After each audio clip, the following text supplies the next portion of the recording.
To the show here on Sportsmanlike here on ESPN Radio, ESPN2. All of our great ESPN stations across the country, including 710 ESPN LA with the World Series champion LA Dodgers. You can be a part of Unsportsmanlike Nation on the Dr. Pepper call-in line at 888-SAY-ESPN. That's 888-729-3776.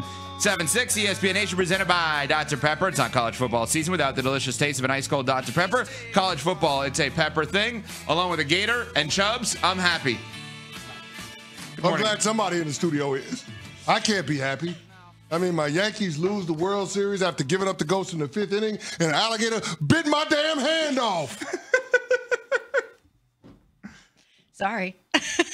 Well, I thought you were going to do a bit where you're not going to talk because you're an alligator, right? You just Smalls is and Cece and I are dressed up for Halloween. Happy Halloween, everybody. Happy Halloween. And could we just go around the room for all of our great people listening on the radio, of course, on the ESPN app or SiriusXM 80 or any of our great stations, the characters that everyone is here. So I am the alligator, the damn alligator that bit Chubb's hand off, and you can even see I've lost an eye because Chubb, I may have gotten his hand, but Chubb's walked away with my eye. And I'm Chubbs Peterson. I mean, happy. You got to remember now, it's all in the hips. It's all in the hips, Happy. And I am happy. I don't know when the last time I said those words, but I am Happy Gilmore. Very good. Yeah. I like your club, Ancient. Did you get a haircut for this? I did not get a haircut, but Anita, our great part of hair and makeup, made sure that she combed it over to try to look like Sandler in Happy Gilmore. Then you got a little dye in there too, don't you? Well, yeah, but okay. Okay. Well, how you said that's not because of Halloween. That's not different than any other day. Got it. Okay, got it. Me and Javante are in on this too. Oh, let's see. Vegas East. Javante's a golf ball, and I am the caddy. See, okay, here's the thing, Very Pat. good. We can't actually see you. Oh, my God. That's pretty good, Pat. Wow, Pat really is the caddy. That's pretty good, Pat. Patty's wearing, That's a good job. Pat is wearing the all-white caddy suit with a big beard there. That is tremendous. And Javante's just wearing now, how a does Nike Javante sweatshirt. Yeah, exactly, right? White Nike sweatshirt. I guess there are Nike golf balls. Yeah. That makes sense. Yeah. Javante, did you purchase that sweatshirt for this? No, but it's the first time I'm wearing it. So it counts. There you go. It's first time. There it is. Because a lot of people are going to realize he's a golf ball for Halloween. You guys did a tremendous job. Seriously. Both of your outfits are amazing. Mine was obviously easy. I just had to get out. Mine does say Gilmore on the back, nice. 18. And I have the golf club. But yeah, you Good guys. for you. I'm just saying, I'm giving you props. You guys look unbelievable. So I don't know where Nuno is, but he's in on this too. But he's a coward and he's hiding. Really? He's here. He's here. I saw him. He was wearing a bomber jacket, which was cool, like my kind of jacket, and like a regular shirt. He didn't look dressed up at all. he has a polo shirt on. I saw him out under there. the bomber jacket. Yeah, he has a polo shirt on. You want me to spoil it? No, don't spoil it. I want to be surprised when he walks in while we're on air, and I want to see his costume. So let's just keep it in the hopper. It's going to be super underwhelming. Yeah. Wow. Well, I guess that fits the theme for New York sports teams because super underwhelming right now. Well, especially what I saw in the Bronx. I feel badly for you. My God. Because it felt for a second there like they were going to take that game, and that all of a sudden the momentum had swung to the Yankee side, and then just a parade of errors. And Smalls. Oh my God. Smalls. Garrett Cole almost got out of it. He almost got out of it. Yes, I mean, he struck out Gavin Lux. He struck out Ohtani. You're thinking, okay, even though they messed it up, he's going to get out of it. Yes. And a nothing ground ball to first by Mookie Betts ends up leading the cascade with the Dodgers score 5 runs in the 5th inning. I couldn't believe it. I couldn't believe it watching that entire scene go down. You're right. Garrett Cole was absolutely dealing. He was looking great. When he had that matchup between Cole and Ohtani, I thought, this is what we're waiting for. No doubt. This is what baseball fans have been waiting for. No doubt. Greatness versus greatness. Pressure. Evan, stop laughing at me. You're an alligator. You're talking with your hands in a costume. Go ahead. I'm sorry. Well, I mean, I'm just giving you my analysis. Be careful. I might bite your hand off, too. You know what I'm saying? So, but that's what we wanted with this World Series matchup. We wanted the best of the best going against one another. And when Garrett Cole was able to sit down Ohtani, I thought the same thing. He's going to somehow get out of this, and the Yankees are going to be okay. But it was not. It was anything but that. And I hate that it was Aaron Judge, that routine ball to center. It kind of started with him because so much of this in the wake of the Dodgers winning the World Series, and shout out to them, they definitely earned it. They were the best team, no doubt. Oh, they didn't have to earn it last night.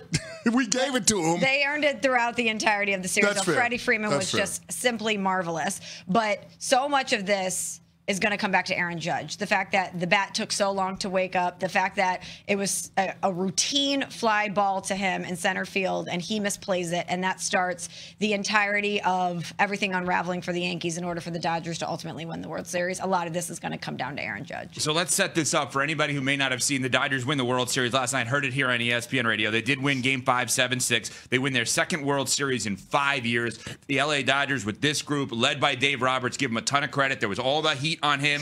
It was a World Series or bust this year. Chubbs is petting me. It was a World Series or bust this year, and they won the World Series. The Yankees got off to a 5-0 lead. Exactly what CeCe Nuno, all the Yankee fans out there wanted, right? They got a Judge home run. They got a Jazz Chisholm home run. They got everything that back to back. Yes. Everything you wanted there. Cole was rolling in the 5th inning, and then Kike Hernandez gets a single. Judge drops the fly ball that you guys are talking about on an easy fly ball. Tommy Edman to first. Damn Tommy Edman. Smalls will take credit as a St. Louis victory because of Tommy Edman. No, I won't. Kiki No, I to won't. second. And then there was a throwing error by Volpe to Jazz at third base. Loads the bases on that Will Smith play. That was a tougher play than a lot of people want to acknowledge. Jazz is not a third baseman. He's just playing third base. But then like Kiki Hernandez is in the path in terms of for Volpe trying to get the ball to him. So like that was not an easy throw right there. Like I think people have to acknowledge that. Still a play that has to be made, not absolving of a blame. But that was not as easy as a play as people want to try to make it out to seem. Here's the weird thing. That was the third worst defensive play of the inning for the Yankees. Yeah. There were other bad defensive plays. The Judge drop, as I mentioned. But now you got the bases loaded, and this is where Garrett Cole looked like the gazillion-dollar ace that you paid for if you're a Yankee fan. No doubt. He then strikes out Lux and Ohtani back-to-back. You're like, oh, my God, as CeCe or Chubb said, he's getting out of this. And then Mookie Betts hits a ground ball to first base to Anthony Rizzo. And I was tired last night. I'm not going to lie, right? I don't like to admit when I'm tired. I like to fight through that, but I was tired. Yeah. And the reason I say it that way is I thought my eyes were deceiving me, and I thought it was a line drive to first base, and it was not a ground ball because I could not understand what was happening. Yeah. When Garrett Cole does not go to first, and Rizzo does not run towards first, and they're just standing there, I thought I was making that up. With 2 outs, you're out of the inning, nothing with nothing. We forget about the Judge drop. We forget about the Volpe play with Jazz at third base. And then, of course, what happens? Who's up after that? The World Series MVP and Freddie Freeman, who rips 2 runs coming in on a single. Then Teoscar Hernandez has the double, a 2-run double. And all of a sudden, 5 unearned runs in the 5th inning of this game on 3 horrific defensive plays, bonehead plays, if we're going to be honest, right? I mean, the way that Judge was in center field, lackadaisical, and then nobody moving at first base. Now, oh, by the way, the thing that the Yankee fan wants to probably ignore today is you guys did take the lead after that.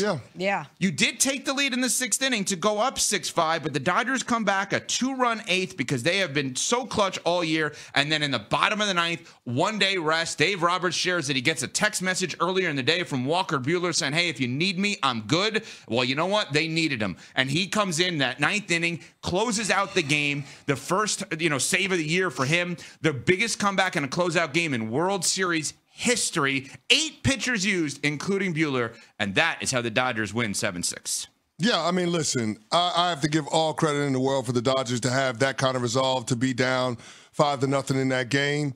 They could have easily packed it in and said, we'll get them in L.A.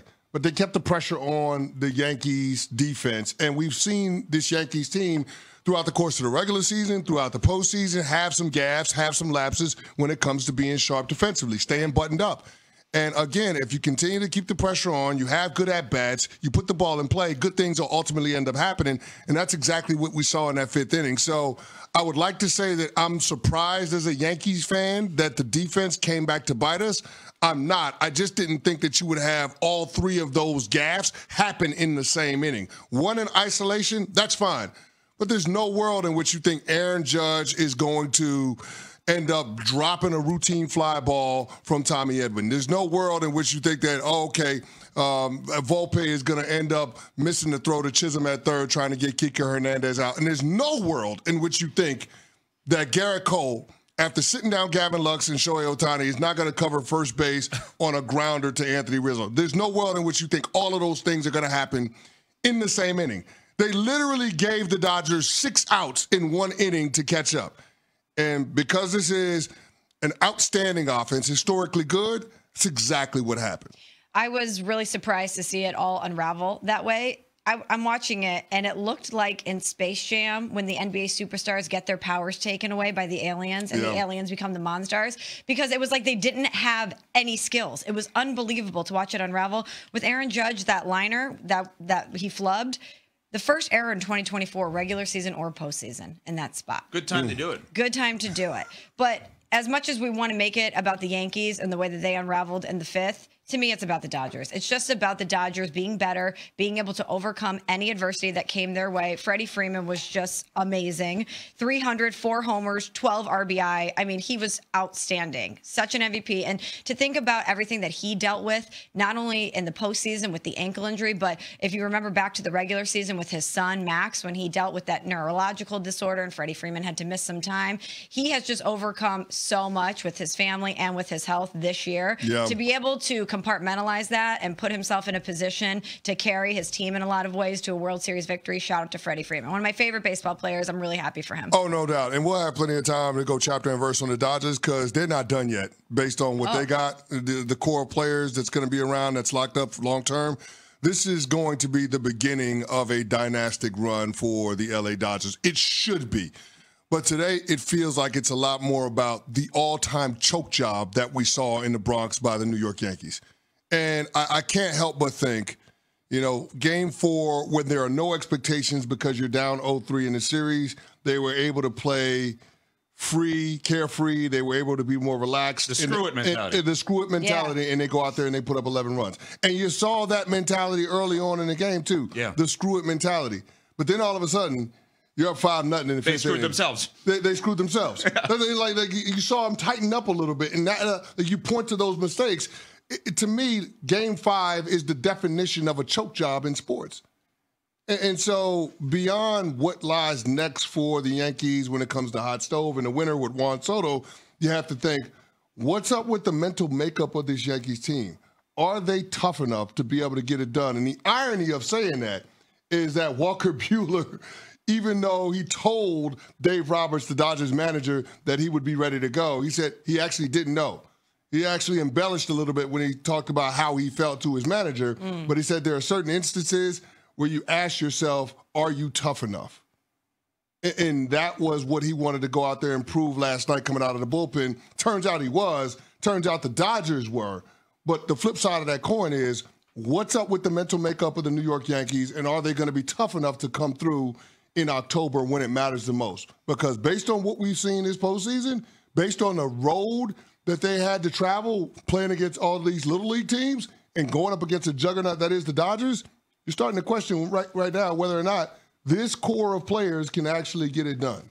And you have to wonder whether or not the Yankees core this year becomes part of the Dodgers core next year. We'll explain coming up on Sportsmanlike. It's presented by Progressive Insurance. Round out your protection with life, phone, and pet health insurance. On Halloween, Dodgers are World Series champs, and we're on Sportsmanlike on ESPN Radio. And the Dodgers are World Series champions. They storm out of the dugout third base side and mob Walker Buehler. I'm just so proud of our guys, and we did it for the city of Los Angeles, and everyone wanted this matchup, and it lived up to the billing. We've got some really professional players on this team that this may be their last one, and it was cool to get it done for them. We won it because everyone was in that room and contributing from day one.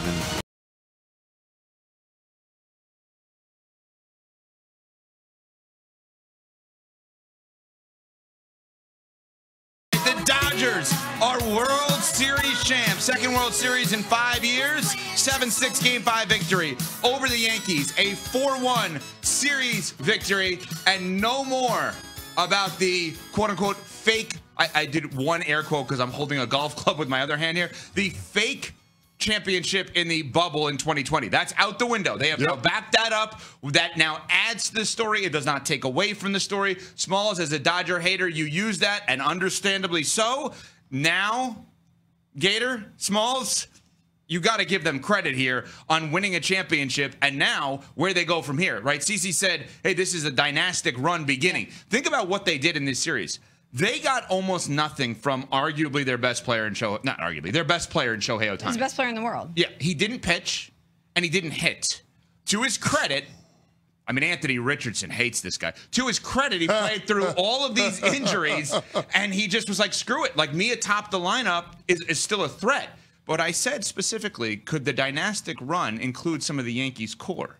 Juan Soto's a free agent. He spoke last night after the game about his availability. Boy, this is going to drive Yankee fans even more crazy after losing the World Series. I don't know what's the teams that want to come after me, but definitely I'll be open to this in every single team. I don't have any doors closed or anything like that, so I'm going to be available for all 30 teams. All 30 teams can check in. Why wouldn't he say that? Even if in his mind's eye he has a preference of going somewhere, why would he limit the offers that he could potentially get? If I'm Juan Soto, I want every team to think that I would like to go there. I want to drive the price of business up.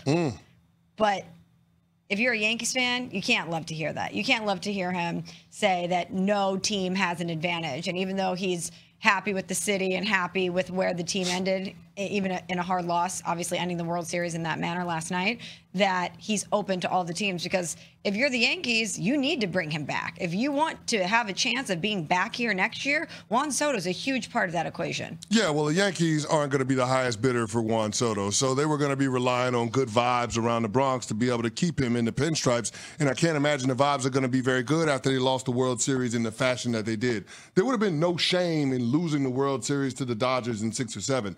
But we're talking about a short series in which the Yankees in Game 5 gave up the ghost. And for all of the blame that Brian Cashman and Aaron Boone get in terms of their analytics and how they manage the roster, how they manage the rotation, how they manage the bullpen, last night wasn't on analytics. Last night wasn't on Aaron Boone. Last night was on the players, and chiefly among them, Aaron Judge. This is a guy that's going to have 2 MVPs, the centerpiece of everything that the Yankees are trying to build with this current core of players. And he's coming up small in the biggest spots. So if you're Juan Soto and, money aside or all the money is equal, like you're also asking yourself the question, which organization puts me in the best position to succeed on the field? Hard to make the case that that's the New York Yankees, given some of the other teams that are going to be bidding on him. You also probably, if you're looking at, okay, I'm Juan Soto, I'm one of the best players in the world, I am in October, regardless of what team I'm playing on, who else is really good in those moments? You have every right to say, I don't know about the Yankees. I'm not worried about Freeman in October. Yeah. Not worried about Betts in October. And I'm not even worried about Ohtani, even though he wasn't good, because I knew he was hurt. Yeah. I'm actually excited about Ohtani in that spot. That would be bad for baseball. If Juan Soto ended up with the Dodgers, that'd be awful. Well, remember, they're not paying the Ohtani money now. Awful for baseball. I would hate that. Yeah. But let's be clear about one thing. Juan Soto is represented by Scott Boras. Scott Boras ain't doing no hometown discount. No. So you got to get that out of your mind if you're a Yankees fan. I'm not going to live in that delusion. I know that's not what's going to happen. So the question then becomes, can you get close enough in terms of the top bidder? And did his experience this year in the Bronx do enough to sell him on this being his home for the foreseeable future? I don't know that that's true. But, I mean, it's already starting, Ev, the discourse around what's going on with the New York Yankees. I'm hearing it from Mets fans saying, hey, at least we were able to get 2 wins against the Dodgers. What did you guys do? Jeez, I didn't even think about that. But that's what's happening now. I didn't think about that. That's what's happening now. Yeah. Mets fans say, oh, we're closer to the Dodgers than you are. And so I just hope that that's not how Juan Soto is viewing this thing either, because the New York Mets have an owner that has more money than God. So if it becomes a matter of just being the highest bidder, Steve Cohen can do that. Yeah. And it would be crushing if not only did Juan Soto lead the New York Yankees, but he went across town and joined the New York Mets. Can I ask you guys something? Because you just said something about biggest collapse with the Yankees in the 5th inning, and you're talking about how mad you are about Judge. Which one? Let's leave the Volpe one to the side, because that doesn't feel comparable to the other two. Which one was worse, the Judge drop or nobody covering first base? It has to be the Judge drop. You know which one was really worse? Aaron Boone pitching Nestor Cortez in the 10th inning. That wasn't an option, but I understand. No, but it was. It set the tone for the series. It did. You're right. We gave away Game 1. All of a sudden now, if we win that game, we've stolen home field advantage, and the series doesn't feel as lopsided. But that was the one that hurt. Now, Saturday night wasn't as closely contested, but, I mean, Friday night against the Dodgers, that one hurt. And as a result, it ended up putting the Yankees up against it, and this team came up small in the biggest spot in the season. For me, you're absolutely right, though. Game one set the tone for everything to follow, No not only on the Yankee side, but certainly on the Dodger side. Freddie Freeman kept cruising after that. But for me, it has to be the Judge miscue in center, because that's what started everything unraveling. And the fact that it's Aaron Judge, who's supposed to be the reason why you win the World Series, that misses a routine play in center. So uncharacteristic of him. But that just felt like, oh boy, here we go. It was so deflating in that moment. And with Garrett Cole, I just was watching him during that inning, and he had to be so gassed. He was the amount of laboring it took for him to try to get out of that inning. I will give him a little bit more of a pass than I will Aaron Judge, who absolutely is supposed to make that play. It's amazing. Ohtani didn't even hit this series, and you can make the argument he had a better World Series than Aaron Judge. Yeah. That's strong. I want to just point one thing out. Is it wrong? Wait, I want you guys to watch this again. I know we got to get to some other stuff in a second here, and I want you to watch this on the TV side. We'll explain it for obviously on the radio side. So on this play to Aaron Judge with the runner on first base, when Aaron Judge goes to catch the ball in center field with the runner on first, the extreme close-up shows him looking at first base instead of looking at the ball. Last second, he looks at first base. A runner is not going to tag from first to second on a short fly to center field and test Aaron Judge's arm as a straight line throw to second base. What was he looking at? Kids, your coaches teach you in softball, girls softball, baseball, whatever it may be. They teach you, keep your eye on the ball, look it into the glove, and then worry about everything else. Aaron Judge last night did not do that. I'm not trying to make fun of him. I'm just trying to point out that once you see the replay, and you'll see it all over ESPN television and all over the internet today, he takes his eyes off the ball. The Yankees are going to be a huge story. But again, congratulations to the Dodgers. They win another World Series. Dave Roberts, way off the hot seat, way more focused on Cooperstown than he is the hot seat at this point with his second World Series win and everything he has done in baseball. His players absolutely adore him and love him. And that is a hell of a win. And oh, by the way, they did this without Kershaw.